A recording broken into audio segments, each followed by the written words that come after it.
हरे कृष्ण. श्रीमद भगवद गीता जशी आहे तशी, अध्याय 9. अध्यायाचं नाव आहे राजविद्या राजगुह्य योग.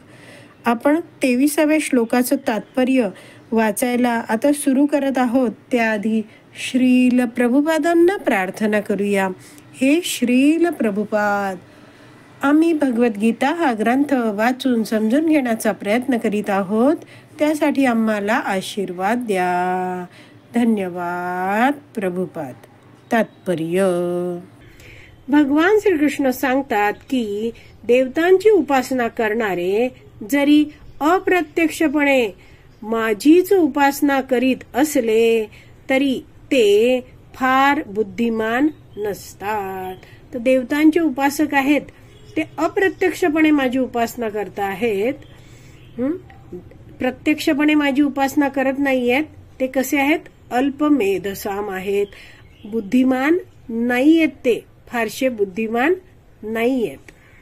तर आपण जाणतो की सगळ्या देवता आहेत ते भगवंतांचे अंश आहेत.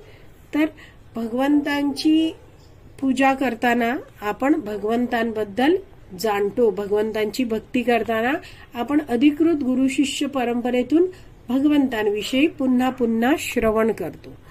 तर जसं आपण वैदिक शास्त्रातलं मार्गदर्शन घेतो तेव्हा आपण जाणतोय की इंद्र आहेत, हे काय आहेत? भगवंतांचे हात आहे, असं वैदिक शास्त्रात सांगितलं आहे. तर कुणी एखादा व्यक्ती जो देवतांचं पूजन करणारा आहे, इंद्राचं पूजन करणारा आहे, तो विचार करतोय काय की मी इंद्राची उपासना करतो आहे आणि इंद्राचं पूजन तो यज्ञ करून करताना, इंद्राला काही अर्पण करताना त्याच्या मनात भाव काय आहे? इंद्र हे भगवंतांचे हात आहेत, मी इंद्राला हे अर्पण करतो आहे, म्हणजे मी भगवंतांच्या हाताला, म्हणजे साक्षात भगवंतांना मी हे अर्पण करतो आहे. तर या भावनेत इंद्राचं पूजन करणारा व्यक्ती आहे, तर त्याचा विधी आहे तो योग्य आहे. तो काय करतो आहे? इंद्राला, म्हणजे इंद्र या देवतेला भगवंतांपासून अलग, वेगळं, भिन्न मानत नाहीये. मात्र भगवान श्रीकृष्णांपासून देवतांना स्वतंत्र आणि भिन्न समजणारे जे उपासक असतात त्यांना आध्यात्मिक ज्ञान फारसं नसतं आणि म्हणून म्हटलंय की ते फारसे बुद्धिमान नसतात. उदाहरण देऊन प्रभुपाद आता पुढे समजवत आहेत. उदाहरणार्थ, जेव्हा मनुष्य वृक्षाच्या मुळाशी पाणी न घालता वृक्षाच्या पानांना आणि फांद्यांना पाणी घालतो, तेव्हा तो मनुष्य पुरेशा ज्ञानाच्या अभावी किंवा नियामक तत्वांचे पालन न करता असे करतो. तर एक तर आपण जाणलं की मुळाला पाणी घातलं की संपूर्ण झाडाचं पोषण होतं. पण याचं ज्ञान नसलेला माणूस आहे, तो प्रत्येक पानाला पाणी घालतोय, थोडं फांद्यांना पाणी घालतोय, तर तो कसा आहे? अल्पज्ञानी आहे. तसंच आता आपण जाणतो की भगवंत आहेत ते सगळ्यांचं मूळ आहेत आणि पुढे हे सगळं वर्णन येतं आहे. तर आधी आपण हे जाणून घेऊया प्रभुपाद पुढचं उदाहरण काय देत आहेत आणि मग भगवंत कसे सगळ्यांचे मूळ आहेत त्याच्यावर चर्चा करूया. पुढे वाचते आहे. त्याचप्रमाणे तो शरीराच्या विविध अवयवांची सेवा करणे म्हणजे पोटाला अन्न पुरवठा करणे होय. तर जसं मुळाशी पाणी न घालता व्यक्ती वृक्षाच्या पानाफांद्यांना पाणी घालतो आहे, तर ते अयोग्य आहे. म्हणजेच काय? त्याला पुरेसं ज्ञान नाहीये. नियामक तत्व जे आहेत वैदिक शास्त्रात सांगितलंय की भगवंतांची भक्ती करा, त्याचं तो पालन करत नाहीये. तर आपण जाणलं पाहिजे की मुळाशी पाणी घातलं तर आपोआपच पूर्ण झाड आहे ते बहरतं. प्रत्येक पानाला, फांदीला, शाखेला, फुलांना, फळांना सगळ्यांनाच ते पाणी पुरवलं जातं. जसं शरीर आहे, शरीराच्या विविध अवयवांची सेवा करायची आहे, भरण पोषण करायचं आहे, तर त्याचा मार्ग कुठे आहे? पोटाला अन्न पुरवणं. तर पोटाला अन्न पुरवलंय, पोटात पचन होईल आणि ती जी शक्ती तयार झाली आहे ती सगळ्या शरीराच्या विविध अवयवांना व्यवस्थितरित्या पुरवली जाईल. पुढे वाचते आहे, देवता या भगवंतांच्या प्रशासनातील निरनिराळ्या अधिकारी आणि निर्देशक आहेत. तर देवता यांना म्हटलं आहे की त्या अधिकारी आहेत. तर कुठच्या अधिकारी आहेत त्या? भगवंतांचं जे प्रशासन आहे.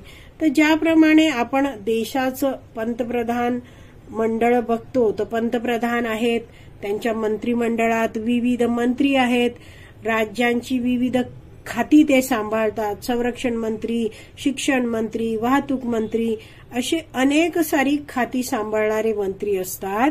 तसंच हे प्रचंड मोठं ब्रह्मांड आहे, त्यामध्ये विविध विभाग आहेत, ते सांभाळण्याची जबाबदारी भगवान श्रीकृष्णांनी देवतांना दिली आहे. देवता सुद्धा आपण जसे जीवात्मा आहोत तशाच त्या सुद्धा जीव आहेत. मात्र भगवंतांनी त्यांना काही खास शक्ती दिली आहे आणि विविध कार्य पार पाडण्यासाठी काही अधिकारी पद सुद्धा भगवंतांनी त्यांना दिली आहेत. भगवंतांच्या आज्ञेनेच या देवता सर्व कार्य करू शकतात. असे हे देवता आहेत. त्या आपले जे उपासक आहेत त्यांना काही लाभ द्यायचे असतील तर ते लाभ सुद्धा देवतांना भगवान श्रीकृष्णांकडूनच उपलब्ध होतात. तर एक आपण जाणलं आहे की जसं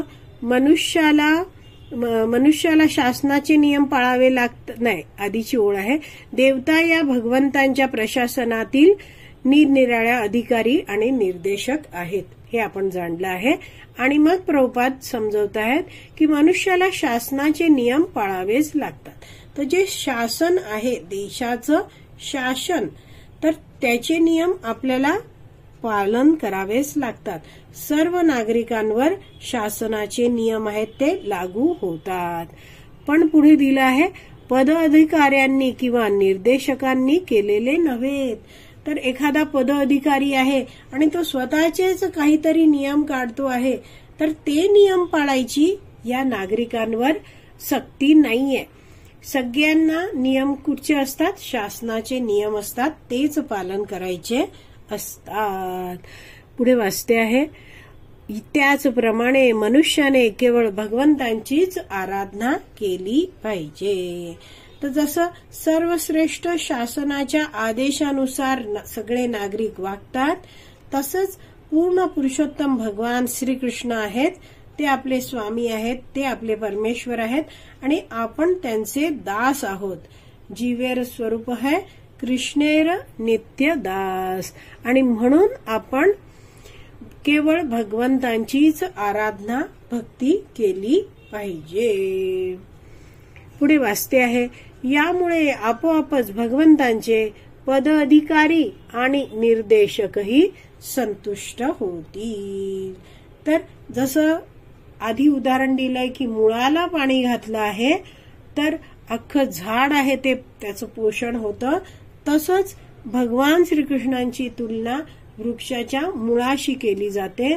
आणि हा जो वृक्ष आहे त्याची पानं आहेत, फळं आहेत, तर सगळे जे विविध त्या वृक्षाचे अंग आहेत त्यांची तुलना इतर जीवांशी केली जाते. तर इतर जीवांमध्ये देवता सुद्धा येतात, तर वेगवेगळ्या देवतांची वेगळी वेगळी उपासना करायची काही आवश्यकता नाहीये. भगवान श्रीकृष्णांची जर आपण भक्ती केली, पूजन केलं, तर आपोआपच सगळे जे भगवंतांचे पद अधिकारी आहेत, निर्देशक आहेत, ज्या देवता आहेत, त्या सुद्धा संतुष्ट होतील. अधिकारी किंवा निर्देशक हे प्रशासनाचे प्रतिनिधी असतात आणि म्हणून त्यांना लाच देणे बेकायदेशीर आहे. तर जसं प्रशासन आहे त्याचे प्रतिनिधी कोण आहेत? वेगवेगळे अधिकारी आहेत. पण आपलं काम करून घेण्यासाठी एखाद्या अधिकाऱ्याला काही लाचलुचपत देणं हे कसं आहे? बेकायदेशीर आहे. तर हे एक अयोग्य कार्य आहे.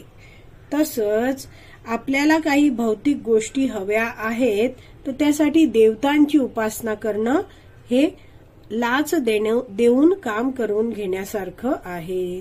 जसं 7.20 मध्ये आपण वाचलं होतं. सगळेच 7.20 हा श्लोक काढूया. आणि त्यात दिलं आहे, भगवंत म्हणता आहेत, कामस्तेस्ते ऋतज्ञाना प्रपद्यन्ते अन्य देवता तम तम नियमास्थाय प्रकृत्या नियता स्वया. ज्यांचे ज्ञान भौतिक कामनांनी हिरावलेले आहे ते अन्य देवदेवतांना शरण जातात आणि आपल्या स्वभावानुसार आराधनेच्या विविध विधी विधानांचे पालन करतात.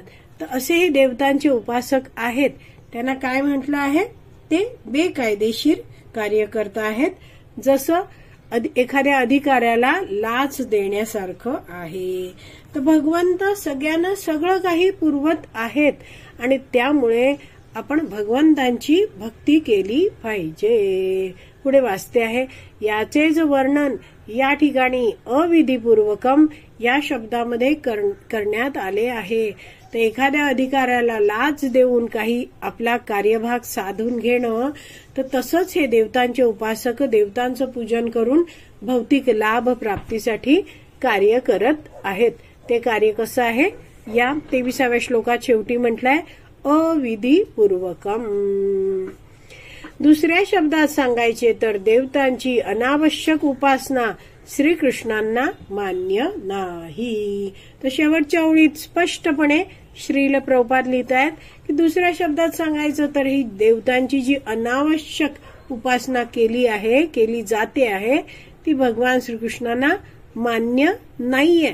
आणि म्हणून भगवंत म्हणत आहेत की ती पूजा आहे ती अविधीपूर्वकम आहे, चुकीच्या मार्गाने केलेली आहे. तर आपला हा 23वा श्लोक आहे तो वाचून पूर्ण झाला आहे. आज आपण इथेच विराम देऊया. श्रीमद भगवद गीता की जय. श्रील प्रभुपाद की जय. हरी बोल.